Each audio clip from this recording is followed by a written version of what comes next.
But this is live already. Okay. So good afternoon, everybody. My name is Irene Azu. I'm the communications coordinator for ONIYITAN Foundation. With me here, I have two beautiful women sitting down next to me. Apologies for the third person. She's not here yet. Lagos traffic and all, but she'll join us. She'll join us very, very soon. So with me here, I have Mrs.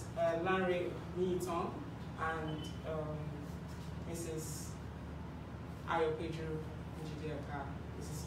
LANRE ONIYITAN is the Executive Director for Sustainable Education and Enterprise Development, and Mrs. NJIDEKA is the Executive Director for Nurture House Limited. We are seated here today basically to just have a simple, nice, warm conversation about something we hold dear to our hearts, which is the education sector, and how we've come so far. Tomorrow is International Women's Day. I'd like to say Happy International Women's Day to all of you. Thank you. The work we do, or the work you've been doing, because it's very important that we acknowledge ourselves and we pat ourselves on the back and say yes, we're doing something really nice. So we're gathered here to talk about innovation. The theme for today, this conversation, is the innovative contribution of women in assuring quality and inclusive education. So ONIYITAN Foundation is an organization that is involved in improving the quality outcome of education, public primary education. And I also know that SEED does the same thing that we do. You're also after quality education, but you do it in a slightly different way, which is making sure that low-income private schools get out quality content to children. I would like to ask you,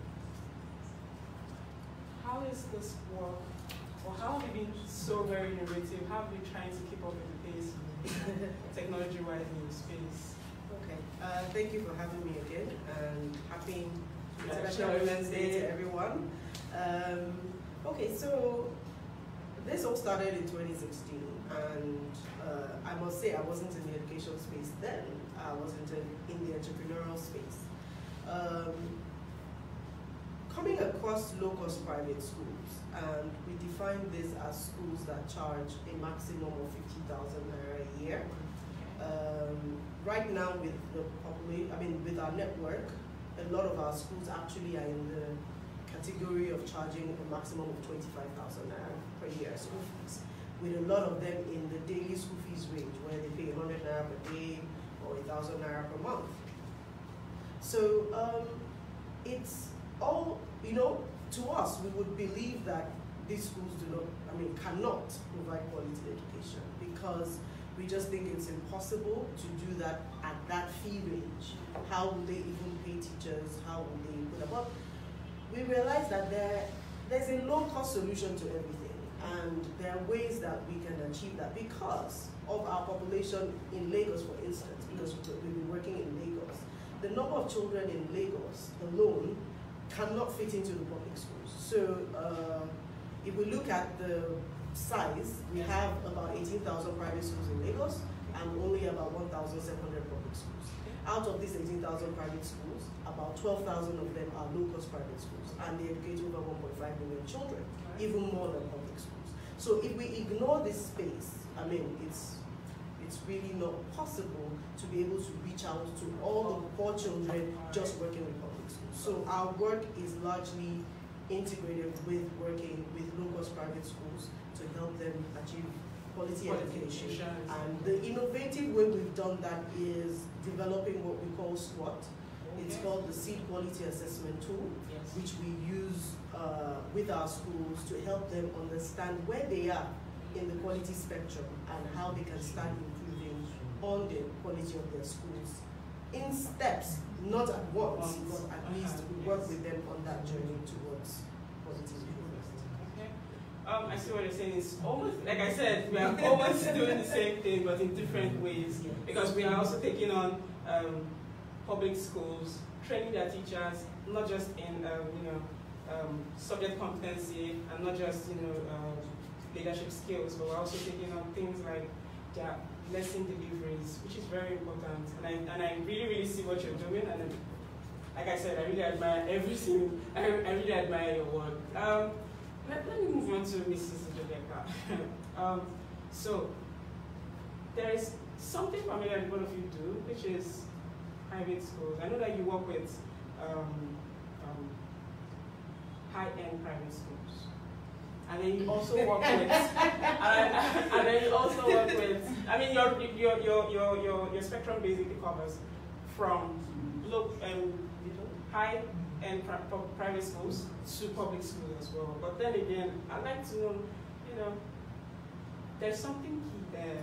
I see you doing things in mathematics. You're the mathematics angel, and I'm like, what? Oh, thank you, Irene. Thanks for having me. And happy International Women's Day to everybody. I need to correct that, Irene. Yes, we do the high end, but girl, I spent almost 2 years in AYOPEJU, not in Lagos State. This is in Osun State. I'm talking about 5 hours away from Lagos, and that kind of changed my view. Before then, yes, we focused on a certain level of schools because we felt the lower schools won't be able to afford our services, but would reach out to 1 or 2 low-end schools free of charge. But the time I spent in AYOPEJU, I learned many things. We've always known that everything rises and falls on leadership. It's always about leadership. But it's okay to do that when you have a structured system that produces quality professionals. So that was one major shocker for me. That yes, we sit in Lagos, we complain about the quality. Once you leave Lagos, it's unbelievable. And these are people who are willing to do the right thing, but they just don't know how. So yes, we focus on math, but math is the end of the story. My MSc project, I actually did a study on the relationship between self-esteem and performance in math, and that was where it started from. So when we got into Osun State, we realized that it was huge there. We began to run a few classes here and there. That's on one side. But whatever we do, we cannot run away from the quality of teachers we produce. Our teacher training colleges are not designed to produce teachers who can help a child in the 21st century. So that means the reason we have employers complaining, and I'm sure you see that, LANRE, I'm sure you see that all the time, is because they have not learned the basic skills. Simple skills such as analytical skills, communication skills, basic things. So that throws back into all that. And once you get math right, you get a lot of things right. A lot of things fall in place. So what we've been doing is to correct the notion that math is for a special set of people. Anybody can learn math. I'll give you an interesting story. A couple of days ago, we have this assessment tool we just acquired. And it was really for the children, for the students, year 3, year 4. But we kept testing a certain level of schools, and these are not cheap schools. And we couldn't, the tool is designed to test math reasoning, not computation. They will pass the exams, but it's the reasoning. And the children were not giving us the results we expected based on their performance. So we said, okay, you know what? Let's go a very strange way. We decided to run this on teachers. One of the teachers, right after the assessment, I had to pull her aside and teach her how to introduce fractions, because she felt that to compare fractions, you compare the denominator. Once you have the larger number, then that's the bigger one. And that's not what fraction is about. So for us, maths is actually a tool, number one, to restore confidence. If you understand math, a lot of things will fall in place. That's number one. The other thing is that the way primary schools are designed, you find out that even the ministry says once you have NC, you can teach in primary school. So what they are saying is you really don't need to be that good to teach at this level. Now you brought in somebody who studied English NC, in the first place, people who study English are not expected to have the math ability. I don't agree with that, but that's the norm around. Okay. So you put that person in a class, and she's supposed to teach math and those are the kind of people you have from years 1 to 3. For primary schools that do subject teaching, they don't start till primary 4, 5, 6. And so it means that we're churning out millions of children who will continue to struggle in math. You have a few who will do well, but generally, it's not a good story. True. Don't worry, we'll do something about that, and it's not too late. It's not too late to excel in math. So are you saying that the confidence of a teacher has a very important role to play? I mean, you've been able to identify that, but have you come up with any way? I know we do leadership skills, and part of our leadership skills at BAF is to tackle that self-confidence, push them a little bit over the edge, their comfort zone, and tell them that, look, you can do this, and then teach them other ways to approach teaching. It doesn't exactly mean, come to class, sit down, it's time for English, go to the board, pick up your pen or chalk, go to the board, write English language and do this. But have you been able to identify any other means? It's like you were kind enough to take a teacher aside and say, look, this is the way to go, and this is how you do this. But have you been able to identify any other way to solve this problem of self-confidence? You see, when we have a problem that has many dimensions to it, in fact, what I like to say is when you have an unusual problem, you need an unusual solution to it. So it cannot be one way. LANRE will do what she does through the seed, we will do from math, and then we also do teacher training in general. Remember I mentioned earlier on, off the screen, that my understanding of math in the classroom came from my background as an educational psychologist, not so much as an accountant or anything. So we almost do all we can. We're in an unusual situation. So all hands must be on deck. We can't have one way to do it. Everybody will contribute in their own way. Yes, very true. And that is why we say that at SEED, we say we're all playing our part in this puzzle pieces that we have. So SEED, for instance, works, what we say, we have a partnership model. So even though we look at the quality of these schools, we know that we cannot solve all of their problems. So our tool, for instance, measures 86 different indicators. Even if I have a PhD in how many subjects, I cannot help them in the whole 86 different areas. So what we do is look for people doing things in all of those areas: inclusion, health and safety, child protection, even classroom practices. So we look at every single area, and then we look for partners that do stuff there, and they're specialized in those areas, and we work with them to be able to work with our schools. So, there's no single person that can say they can solve this unusual problem alone, and that's why we use the partnership. I really would have loved for Ms. Tola to be here to listen on this, because that was a particular thing that you said, which was the fact that there is just mathematics, but then again there are other subjects in class. There's English language. Math is the language of the sciences. Exactly. So it's that foundation is not there. So now, I want to ask you, why did you choose to do noteworthy? I know you already said that before, but you just went there why? Okay. So I think the first question is why education, because I wasn't even there before then. Okay. Why no? So we start from why education. So SEED is actually a project of holistic business solutions. We are a consulting firm that started in 2007, working with micro, small, and medium enterprises. We had been looking at how we could give back as an organization, to say, what can we do? We're small, but no company is too small to give back. So we looked at it and said, what is going on? Where can we have the greatest impact? And like she mentioned earlier, you see people come for interviews. and you're wondering, okay, did you go to school?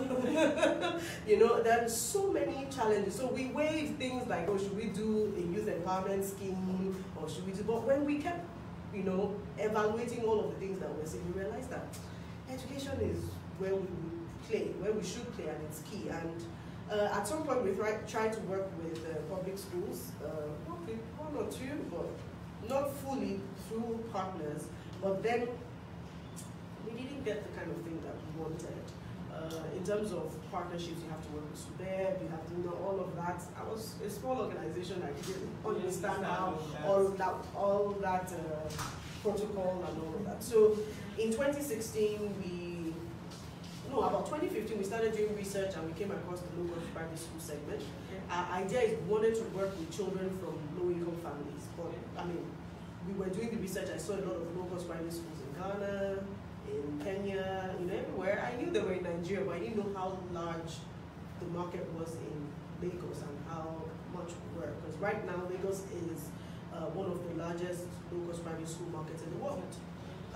So in 2016, we got introduced into this market through a UK aid project called Deepen. They were having a session and they invited us to talk to us about how large their research they are doing in Lagos, how large the market was, and why they needed more people working in that space. And after, I mean, it was like going to church. It was like going to church. I was converted. And you know, after that, I knew that I wanted to work in this space. And we started with a small pilot in 2016, 2017. And we worked with 51 schools. And at the end of that pilot, by 2017, we decided to scale up. And as of today, we are currently working with 715 schools in Lagos. Wow. But we were definitely looking at increasing the number by the end of 2019. Okay, so I just have a general question to ask. Do you think there is any gender bias all across your areas of specialization?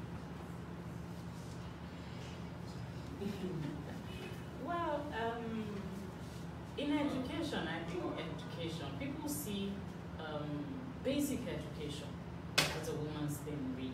Okay. So I won't say there is much bias, but you cannot separate education from business. Education is funded, so there will be a business aspect to it. Once you step into that area, then you begin to say. But for me, the best way to tackle that is to be professional in all you do. When something is expected of you and you deliver at a certain level and you make the same demands of other people, I think it eliminates the gender bias issue. I remember clearly when two instances, I remember many years ago, I applied to an international school. I was headhunted and they said, go and have a chat with the proprietor. And as soon as I stepped in, he looked at me, looked at the paper I was holding again. He said, oh, I was expecting to see a man. And I said, excuse me? I said, no offense intended, because I was going in for a role they felt a man would function well in. I also remember when I got to the state of Osun, and we had a meeting with the state expo. And as soon as I stepped in again, I heard somebody mutter, Obiriteni, that's in Yoruba, oh, she's even a woman. But I ignored that. And by the time we finished talking business, we forgot the gender issue. So I believe that when women step up and do things professionally, and you don't want to leverage on the fact that, oh, I'm a woman, so I should be given certain privileges, I think it makes life easier. What do you think, LANRE? Yeah, very true. I mean, from our perspective, I'll speak on two levels. So I'll talk from our experience with our schools. Because we do a lot of data collection at our network level, we realize that a lot of women mostly run these post-private schools. So we see that more women are in this space. And where there are men, they're even run together as husband and wife. So we see, family business, husband and wife running the school. We see more women participating in the cities. But for me, running Seed, I've had the exact same challenges as she has had. You know, when, for me, it's even worse because my name is LANRE. So the first thing when they see an email, they first say, "Thank you, sir." And all of that. When I entered, I'm like, we're expecting a guy. where is your boss? Oh. You know, I'm like, no, I'm not. Like, what we've been saying, sir, I'm like, I don't bother to correct anyone. it's fine. There's no problem. But at the end of the day, when, you know, we do the presentations, we see everything, like you said, be professional, do what you have to do. At that time, gender just disappears. So for me, my advice to women as well is to know your stuff. You know, when you go out there, do what you have to do, then the whole gender thing goes away. And then, you know, most times when they see large-scale projects, so for instance, when I tell people that our aim for Seed is by 2030 we should reach 10,000 schools with 1 million children. Don't you have a husband? What does that have to do with anything? You know, that's you know. It's almost the same thing here with me and the foundation. So I've had, I see cases of you walking into a room and then they're expecting math. But in this case, we walk into a classroom and I walk into a public school and we expect that, you know, more than half of the class, the teachers in there are women. And then you also have men saying things like, it's a woman's thing. It's really not a woman's thing because, you know, you have teachers or professors who are also women and they're thriving very well in the education space. They're solving problems and they're doing phenomenal things. I mean, look at Shrewsbury sitting here. Who would have thought that a woman would do this, really? And I heard there was one testimonial that really caught me one time, and the man was like, after the training, he thought that he never used to give in his best with training the children because he just felt that he's not a woman and he can't kill himself. And I'm like, this is deep. This is really serious. It's very serious. How do we really help this man? Because if there's one person saying this, then there's probably 1,000 of them out there in Lagos saying the same thing, that they can't really kill themselves over a child in their class because it's not their thing. Okay, so we've just been joined by Ms. ADETOLA SALAU, who's the Executive Director for Charisma for Educational Foundation. Welcome, ma'am. Thank you. She's our STEM prof. Our professor in the house. Everything science, everything engineering, everything technology, everything maths. I see you out there every day and I'm like, she's doing it again. She's collaborating with, she's preaching the gospel, telling them that next level is digital space, next level is science, next level is technology. We don't have a choice. We don't have a choice. So, welcome once again. I mean, I can't really say, I think we're already like 20 minutes in or 30 minutes in. 32 minutes in. Wow. So, but you're not too late. You're not too late. So you can still give us. Factor. Yeah, I already explained that. So, I'm happy you're here. Ms. NJIDEKA was nice enough, was helpful, or she helped to like identify few problems in space, in the education space, saying that mathematics is actually the door to everything. What do you have to say about that? I mean, coming from your STEM. I will go beyond that. I will say that I write it all the time, that mathematics is the mother of all subjects because she connects everybody. Yes, I say she's a she, because women are powerful. And so she connects everybody, and she's all around us. I see numbers, I see logic, I see patterns, I see sequences. So that's math. You can't run away from it, whether you like it or not. It's part of life, you just have to deal with it. But going beyond math, yes, we talked about me focusing a lot on STEM. The reason why I want us to really, really bridge the gap for our children in STEM, whether we like it or not, it's everywhere, it's so seamless in everything we do. I was talking to some girls, it was yesterday, I was talking to some girls, and little girls can code yesterday, and it was virtual. And I told them, I said, imagine when I was your age, I would have never imagined that somebody would be Edo State. I'm here in Lagos, and we're looking at each other. They're asking me questions, I'm asking them questions, I'm talking to them. I said, wow, this is stuff of sci-fi we used to watch in movies and we used to marvel about, and it's real now. So I said, imagine what is it going to be like in 10 years? What's it going to be like in 15 years or 20 years? So whether we like it or not, we have to start understanding that the world is moving at such a rapid pace that our children also have to adapt really fast to that. And a huge part of that will be STEM and the skills that come with STEM. So whether they say, oh, I'm not really a science student, there's no such thing as a science student. It's the mindset now that matters. Are you going to be able to make sure that you're learning and you're able to adapt and grow and utilize all these skills? An example of a situation that comes to mind when I mentioned this was my mother had a lawyer a couple of years back, 25 years back. Remember I said lawyer. And he was helping them to fight a case. My mom's mom is from Niger Delta region, so they had a case with Shell.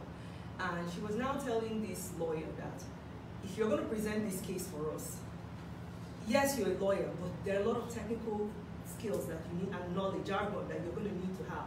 So you really need to go to the UK and take these certificate courses in pollution, environmental science and things. And thank God he listened to her. He took her advice and he went.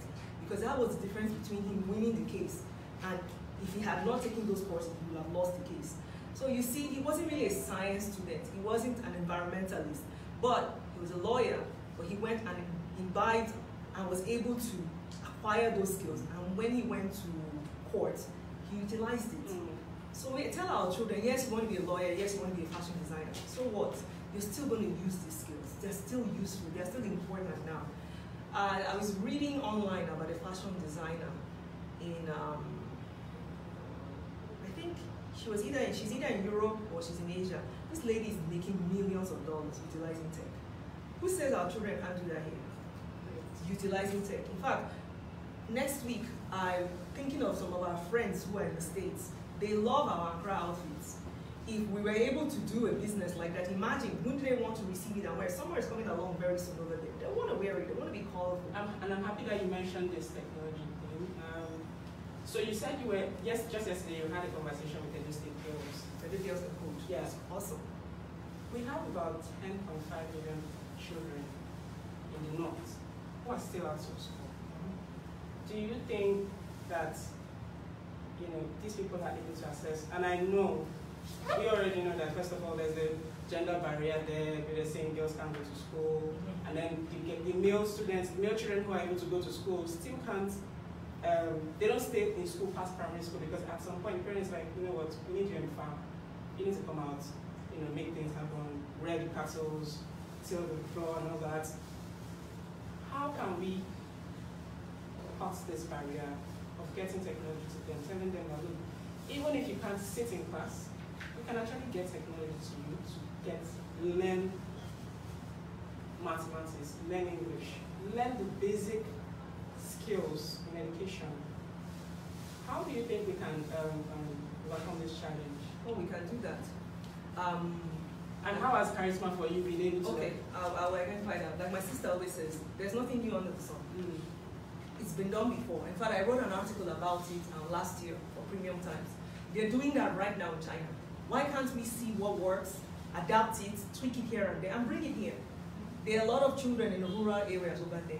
They utilize tablets and phones. They put some courses. The teachers will give it to them. Then periodically they follow up with them. I even saw a picture, I think it was on Instagram or Facebook, where the teacher was outside with them. They had lights like this, and he was now re-explaining some of the things that were in the phones and the tablets to them face to face. He wasn't with them every single day, but I think he was like with them every fortnight, maybe every week or every 2 weeks.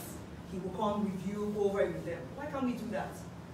What stops us from doing that? What stops us from creating initiatives like that? And that's what I wrote in our article. What stops us from doing that? I really believe that, and I also mentioned to the children yesterday, that we need to understand that school is no longer just within the four walls. School is outside.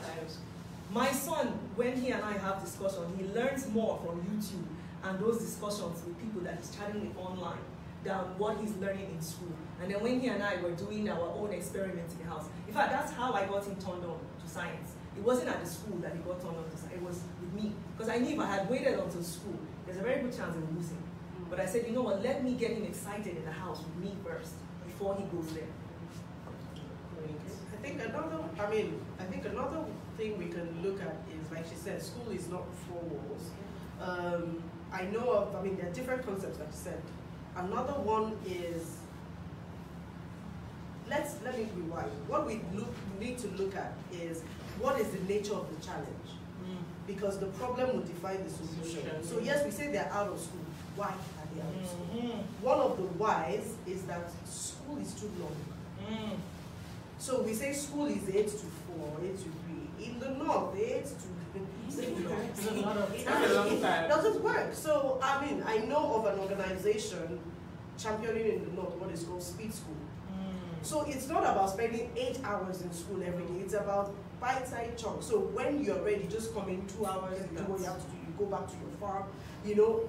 They work in sequences, and the speed school is just for them to come in, then every other thing can go on with technology. But if you want to have them in a structured environment for 8 hours or whatever number of hours, then it's not going to work. So in defining the solution, you need to look at why are they not going to school, and the why will help to define the kind of solution. So I think that we'll be able to identify one why, which is time.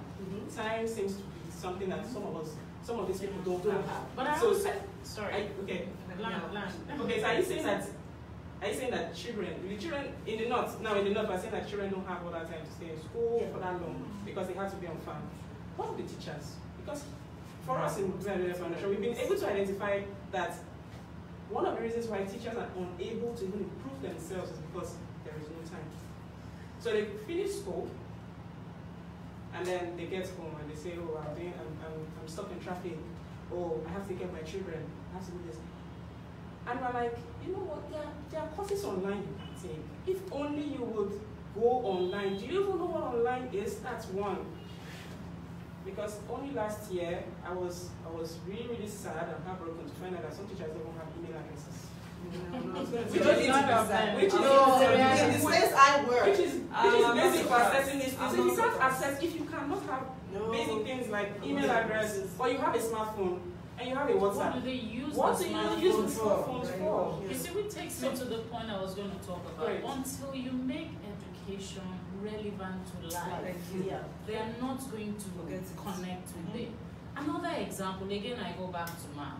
One of the assessment questions was, a biro costs ₦1.39 because it was a question based on decimal. If you buy 10, how much would you pay for it? When I ran the question that way, they looked at me and all they saw was decimal, maths and all. So I said, you know what, let's take the decimal away. Let's take the math away. You have your ATM card. They need to take money off that card. One biro is ₦1.39. How much will they take off? Immediately I said that one person straight up, she just calculated and said, this is the amount. The other one looked at me and said, oh, 1,390. So I said, fantastic. She said, no, they won't take that off my card. The reason she reacted that way, and she made sense out of what I said was, I said, your ATM card. When you touch a man's money, you have taught the man. Do you get what I'm saying? So until we make education relevant, up north, the education they have, what has it got to do with their farming? What has it got to do with the cows? What has it got to do with their groundnuts? It has to apply to life. Yeah, I was going to add to that what we need to change, I think also the way we define school has to change. It totally has to change. It's about skills.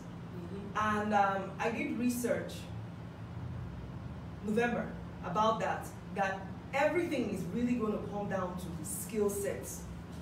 You're going to go look for work. They're going to ask you, do you have this skill? Do you have this skill? Do you have this skill? So one of the big things that they're really pushing now in a lot of schools in Canada and across Europe and in the States is digital badging, where they give you digital badges for these skills. Okay, you have this skill, bam. Udemy, they do it.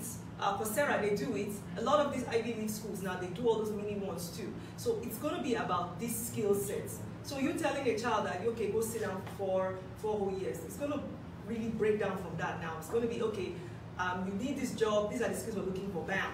You need this job, okay, these are the skills we need, bam. And Before, where we have these long jobs where you're going to go and work forever. No. There are going to be more flexible jobs. That's another thing that we're seeing now from research. There's going to be more flexible jobs. So you go there, you're only working for maybe a month, maybe 6 months, but these are the specific skills they want you to have. So you have to go get those skills, whether you like it or not. Those are the skills you need to go get. So when you start preparing them that, guys, the way your parents go and sign off and they work in one office, it's not going to be like that for you guys. And by the way, there's money doing this. The young man that does a lot of our tech stuff, he's a freelancer for a lot of these big Upwork. Who am I missing right now? Upwork. What are the names of all these things online? He does a lot of IT work with them, and he's making a lot doing that. So the more they open their minds and they get it that this is what they should do, trust me, it will be better for them. When he finished at first, his parents are like, "Are you not going to get a job?" But he's the one taking care of everyone now with that. True. So you also mentioned something which is very key. And you said there are countries where the government is looking at for soft skills rather than skills that are being taught in class. I'm going to ask you, because I know you've worked a lot with the government and big organizations. What do you think about the future? Being that, okay, let's say tomorrow is 2030.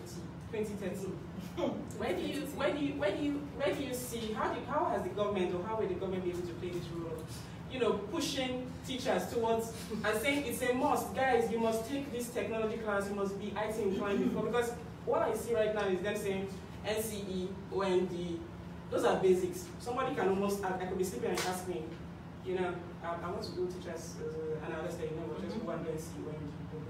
And that's, do you think the government has a big role to play? When we talk about government, we're talking about human beings, we're talking about people. So when you interact with the people who hold these offices, you see that they have no clue. And it's you really can't do not, what you don't have. You can't. No, Unfortunately, you cannot. So until the people in government, I don't want to say government, until the people in government understand the fact that the private sector has a lot to offer, and we come together and help each other. A lot of times when you're talking to these people, they get intimidated, they're upset because they are the teachers, they are the professors. Another simple example, I had cause to review the teacher's manual, what's it called? TRC. Do you know that the panel has, I think it's about 21 professors. Now when you talk about professors, Nigerian professors, with all due respect to them, what do? Do they research? Do they know what goes on in the workplace? How does a gown, how does it meet the town? No, nothing. They don't come together, they don't communicate. Now you have 21 professors and you have one member of NUT. As a teacher, by the time you're a member of NUT, at that level you are a politician. You're totally out of the classroom. You cannot support your colleagues. So until we understand that, number one, government is made up of people.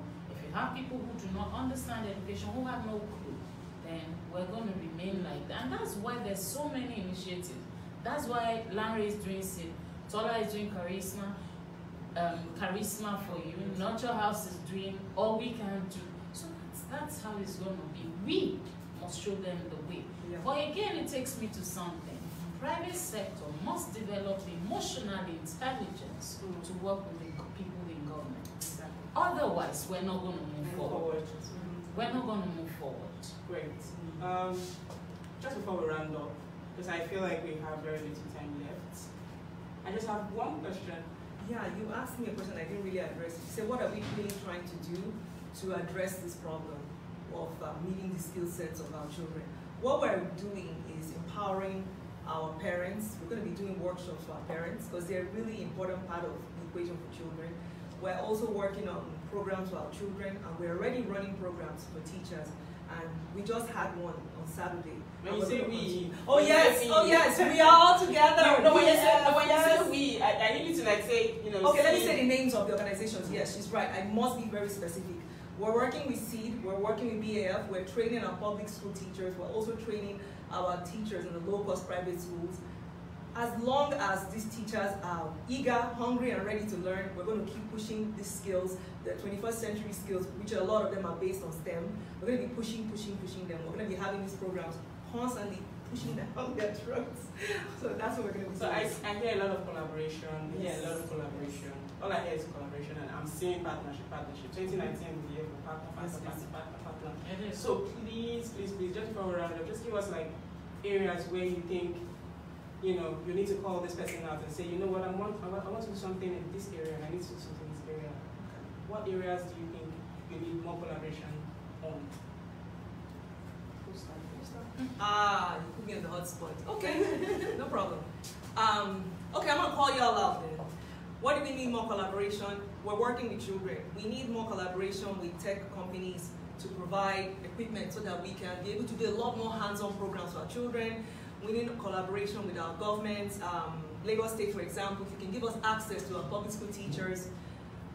Let's see, we need more collaboration with other educational consultants too, so that when we run these workshops, we're making sure that we empower and we're equipping these teachers across the board. And then for the parent workshops, we'll love partnerships, we'll love sponsors, so that we can be able to, quote unquote, sensitize our parents about how relevant, how key these skills are for their children, how the most important part of this equation is them building these children at home. Like I was telling the children yesterday, the young ladies, the adult girls can code. If I didn't have the kind of mother that I had, I would have been totally turned off from STEM.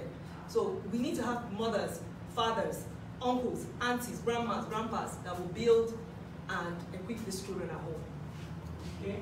Okay. Yeah, sure. Here there's collaboration clearly, but it would be great to have teachers from the big schools volunteer to mentor. Yes. It would be great to have principals for the big schools to mentor those teachers or principals or even the school owners. So after they've gone through the seed academy, then they have mentors. Yes. I know they still do, they probably do some semblance of that.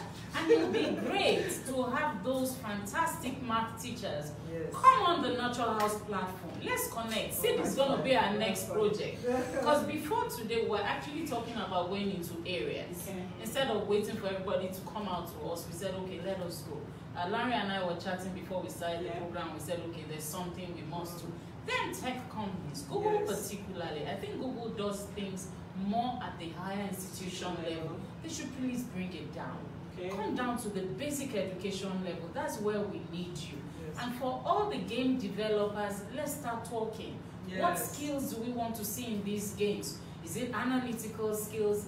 It's not just about the content in terms of addition. There are other hidden skills that we need to wire into these games. So I think that's I think one of the reasons I pushed to be last is because I mean, like I mentioned earlier, we measure 86 different things for our schools, and we need partners to be able to support our schools to be able to move forward from where they are. But looking at where we are at the moment, we have what we call adopt a seed school, which is said, and the idea for us is we're looking, I will be blunt, I'm looking to talk to APEM, because the big schools need to work with the smaller schools. They are not a threat to you. And ASEN as well. And ASEN, yes. I mean, they're not a threat to you. You need to help the schools. And I tell them, one day, you might be like me. I went to Atlantico and married a man from Ibubi College. When they grow up, they're going to need. So we need to help these schools. We can't do it alone. 3 of us can't do it alone. 10 of us can't do it. We need the bigger schools to volunteer their time. We need them to donate what they're not using. We need them to encourage school owners, and they're willing to learn. I mean, we work around your schedule and do it. And then we need tech companies. So for instance, SEED, they ask us to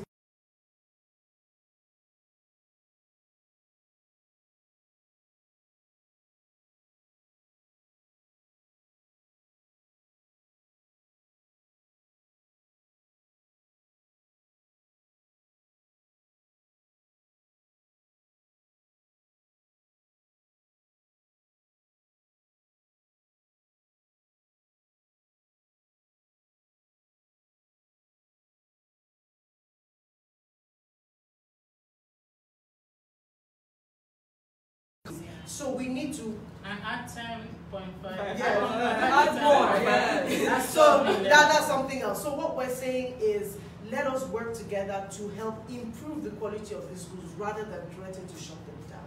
Irene, can I also add that the telcos, I remember when I was in Ejigbo, Ejigbo doesn't have good internet service. You know why? There's no bank in Ejigbo. So what we used to do was to go all the way to Oshobo to download stuff. Wow. We had a Skype session one day. By the time we were 1 hour to time and we still couldn't connect, I had to ship 22 children straight away to Oshobo because we were connecting with the entire world. So I see what you're saying, right? I don't And when I say Ejigbo, I mean Ejigbo, Osun State, not Lagos. Okay, I was wondering. Location. Yeah, That's okay. one And there are areas location. where there are even more areas in Nigeria that you cannot Yes. actually access internet. Yes, internet. So we need collaboration in areas of connecting with parents, technology, to reach out. We need telcos, internet providers to come on board and say, you know what, let's make this happen for you. It's not all about the banks. No. Sadly, even areas where you have banks, you still don't have internet because for them they feel like if the banks can go in, drop the money, come out, they're fine. So they can survive. They don't really understand that the next level is technology. It is. So we need parents to come on board. We need companies to come on board. We need the government to come on board. Basically, the big schools to come on board as well. Not just because they are mentoring, but because there is room for everybody to expand and grow. Thank you very much, everybody. I cannot tell you how happy I am for having this conversation. It was really, really more than I expected. I know that conversations will continue after. Thank you very much. A happy international. Let's all just wave and say happy international Women's Day. Women rock!